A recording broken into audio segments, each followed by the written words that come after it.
So we need to know about angle and line relationships. There's a lot of things that we need to know about angles, right? And what I want you to know first is this. Angles can be classified by their relationship with one another, right, to each other. They can be classified like that. So the first thing that I want you to learn is this. Whenever you see this sign, right, this little sign like this, that means measure. This means measure, right? The sign, the symbol, stands for the word measure. So if I put this here, that means that the measure of 1 is equal to the measure of what? 2. This is the measure of an angle. Measure of the angle. Okay, when you see this is the measure of the angle that is being spoken of, right? So now you see these two lines here, right? These are called lines that are intersecting, right? So if you have two intersecting lines, they form how many angles? How many angles do you count there? 4, right? You have two intersecting lines and they form 4 angles. We have 1, 2, 3, and 4. Okay? So those two intersecting lines form 4 angles. And actually, we're going to be doing homework on this because I do want to still give some grades on it. So we have 1, 2, 3, and 4, right? It's actually Wednesday, so you can't. So, yeah, it's actually Wednesday. I know, but I'll give it to you tomorrow. So that's fine. No. 1, 2, 3, and 4. So we have 4 angles. Now, there's something interesting about these angles, right? If you look at this 1 and 2, these are called vertical angles. They are called what? Vertical angles. Okay, they meet at the summit. You see 1 and 2 are vertical angles, and then 3 and 4 will also be called what? Vertical angles. They're also called vertical angles. Yes? Why are they horizontal angles? Now that's the term that we use. Vertical angles. They are called vertical angles, right? These are called vertical angles. You have two secant lines that meet, they form at the summit, vertical angles. So these two are called vertical angles. These are also called vertical angles. So 3 and 4 are called vertical angles, and the relationship between them is this. They are congruent. What does that mean when I say they are congruent? They are the same. So measure of 1 is equal to measure of 2, and measure of 3 is also equal to measure of 4. So those two angles, excuse me? It says measure of 3 is equal to 4. Yeah, measure of 4. Thank you for realizing that. Right? Measure of 3 is equal to measure of 4. So those are called vertical angles. So in any given case, vertical angles are always going to be what? They are always going to be congruent. They are always going to be the same. So anytime you see two lines like this, automatically know that this angle and this angle are going to be the same, and this angle and this angle are going to be the same, because they are called vertical angles. Right? Those are called vertical angles. Now the next type of angles we're going to talk about are obviously what? Adjacent angles. Right? You know the word adjacent. What does that mean? No, I don't. You don't know? Who knows the word adjacent? What does that mean? English people, right? You don't know what something is adjacent to something else? I don't know. It's like this. Connected, next to, right?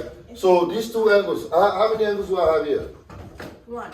No? 3. I have 3 angles, right? I have 5, 6, and I also have ABC, right? No. I have 5, angle 5, I have angle 6, and I also have angle ABC, which is the whole angle, 5. right? Wait, This is the whole isn't that angle. 4? That's 3 angles. This angle by itself is by itself, right? 5 is by itself, 6 is by itself, and then the whole thing is also part of it. So I have 3 angles here, right? These are called adjacent angles because they share the same vertex. This is called a vertex, a line, a vertex here.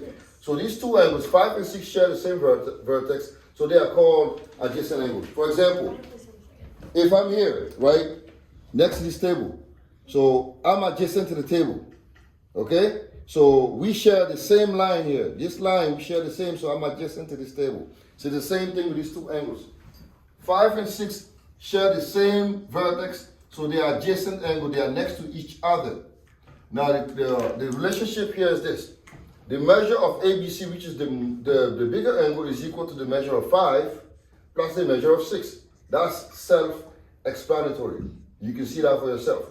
If I take this whole angle, to find it, I'm just going to add that and this. 5 and 6 is going to give me the whole angle. Are we good on that? Okay? Now the next thing we're going to learn is complementary angles. Complementary angles, right? So if you look here, what do you see? What kind of angle do we have here? A right angle, right? A right angle. So a right angle. So These are called complementary angles because if you add 7 and 8, what do you get?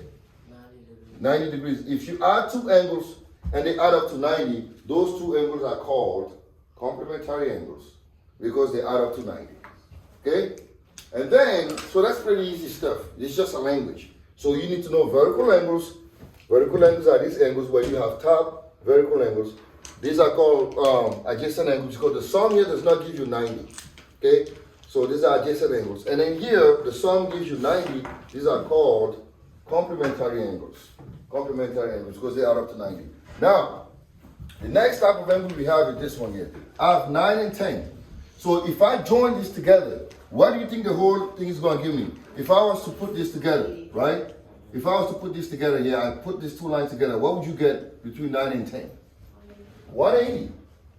Because this angle and this angle are going to give you 180. So if you have that, what do you call these angles? Supplementary angles. So the supplementary angles add up to 180, and the complementary angles add up to 90, and the adjacent angles are angles that share the same vertex, and then the vertical angles are the ones that are congruent by way of the secant lines that form them. Yes? So just to be clear, adjacent angles are equal to what? Complementary angles, the sum of the two angles is 90. Okay. Supplementary angle, the sum of the two angles is 180. And what is adjacent equal? Adjacent angles, there is nothing. You just know that this whole angle is this plus that. Okay. They are less than 90, right? Here, they are less than 90 in this case. Adjacent is They can also be less than 180. As long as it's not 180 or 90, they are called So adjacent angles. basically, adjacent is like it's a cube, and then that one's right angle, and then that one's straight line. Yeah. Well, that's not necessarily acute. I can still have an adjacent angle like this, right? This is still adjacent. It's 5 and 6.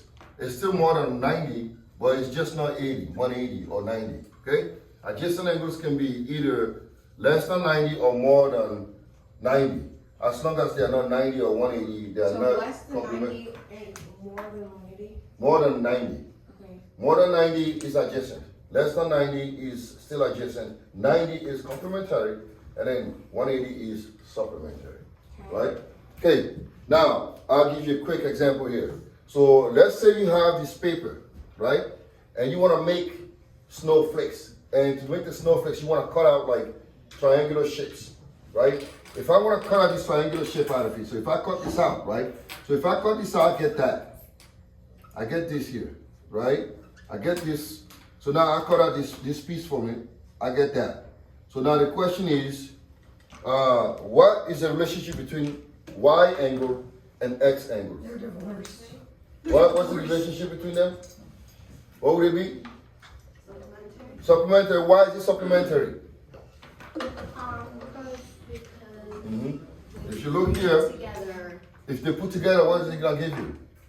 180, because measure of Y, right? Measure of Y plus measure of X will give you 180, right? This is So that's going to be a supplementary because if you look here, if I take this angle and I add it to this angle, it's going to give me 180. So these are called supplementary angles. These are going to be supplementary, right? They're going to give you 180 because it's going to be a flat or a straight angle, okay? Now the question is this. If this one is 135, how would you find X? How would you do it? Subtract, right? Or if this is 135 and we are trying to find X, we just have to do what? Subtract from 180. So I'm going to take it out, right? I'm going to take it out of here. And I'm going to find the measure of X to be equal to 45 degrees. So X will be 45 degrees, okay? Because this is 135. We don't know what this is, but we know that the whole thing is 180. So if you take this out of that, you get 135, and that gives you 45 degrees. Yeah? Would the paper be 180? Where are we getting the? I know, I understand the supplementary angle. Yeah. But I do not see as a picture where You get the the 180? angles would be. Okay. because- Now look. So I cut this one out, right? So suppose I put it back together. So I won't have this. If I was put it together, I would just have that, right? And now, how much is this? Oh, okay. I see. 180, right? Well, if I cut this out, now I just have that. If I cut this one out, I just have this space here. So now this is Okay, I see. X and this is Y, and Y is 135. So the whole thing is 180. So if you put it together, it's 180. If you take it apart, this one is different. What is 135? So to find this, you just have to take it out of the 180, and that gives you 45. Okay, I see. Okay? All right. So now the next set of angles we're going to learn, that, and that should be the end of the lesson. It's not that hard. We're going to talk about this type. Oh, let me, all right, let me draw a transversal line here. Right, 1, 2, 3, 4, 5, 6, 7, and 8. Now, tell me what you see here. What do you observe? What kind of line are these two lines? These two lines here. Vertical angles. Excuse me? Vertical angles. Raised. No, these two lines here. No, there's just two lines. Parallel. I see parallel. Parallel lines, right? These lines are parallel lines. So that's important, right? Because when you have a parallel line and you have, this is called a transversal. Transversal, right? It's going this way. He slashes it. So now how many angles do you count there? 8. We have 8 angles, right? We have 8 angles. So now we're going to learn a new language here. So we're going to learn about alternate interior angle. That's the first time that we're going to learn alternate interior angles. So we're going to first identify them, right? Mr. Solomon, Hmm? it just looks like it's making 2 of the vertical lines. Yeah, we do have 2 vertical lines. But 3 and 2 are vertical angles. 1 and 4 are also vertical angles. But I want to introduce some new angles. These are called the alternate interior angles, right? So alternate interior angles. So if you look at it carefully, right? So those angles, they're basically opposite of one another, but they're the inside of the parallel line. Okay? So if you look at this, right? Which angles are going to be alternate, but inside of the parallel lines? Tell me, if you look inside of the parallel line, 4 and what? 4, 3. 4 and no? 6. 4 and 6 alternate, right? 4 and 6. So measure of 4 is going to be equal to measure of 6, right? Measure of 4 is going to be equal to measure of 6. These are called alternate interior angles because they are alternate because one is here, the other one is on the other side, and they are inside. That's why the word interior Would it be, is used. so would it also be 3 and 5? 3 and 5 is also going to be alternate interior angles. So 3 and 5. So not 1, 2, and 3 also 2. be 2 and 3. 2 and 3? No. Why? 2 is where? Is he inside or outside? Outside. Outside, so we call that one alternate what? Exterior. No, exterior, right? 1 and 8, that's still exterior, right? So now we have the second type is alternate exterior angle. Can I get Hold on a second, let me get to that. cough drop? I don't have any more left, but I'll see if I get you some, right? Alternate exterior angle, that would be what? 1 and what? 1 and 8, right? 1 and 8 because they are alternate angle and they are on the outside of the parallel lines. So 1 and 8, what else? 2 and 7. 2 and 7. 2 and 7. So 2 and 7 are also going to be what? Alternate exterior angles. Does that make sense? Now the next one, which is the last one, is called corresponding angles. Corresponding angles, right? They look the same, corresponding angles. Corresponding angles, right? So what do you think angles are corresponding to each other? 1 and what? 1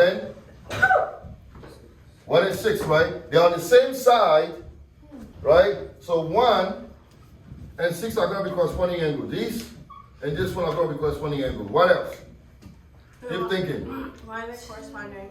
Excuse me? Why are they corresponding?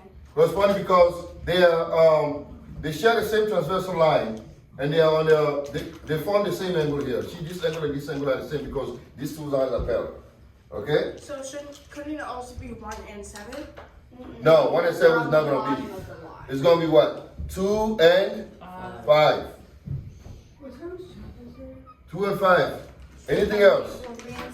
3 and 7. And then what else? 4 and 8. 4 and 8. Right? 4 and 8 will also be corresponding angles. So it's really easy stuff. It's not that hard. Alright?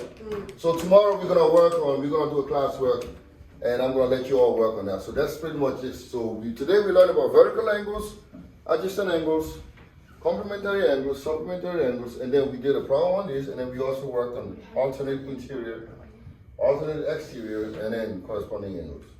Language is really easy, you just have to figure out what they are, right? So tomorrow we're gonna do a classwork on that, and then that's good, we're gonna finish that. And then maybe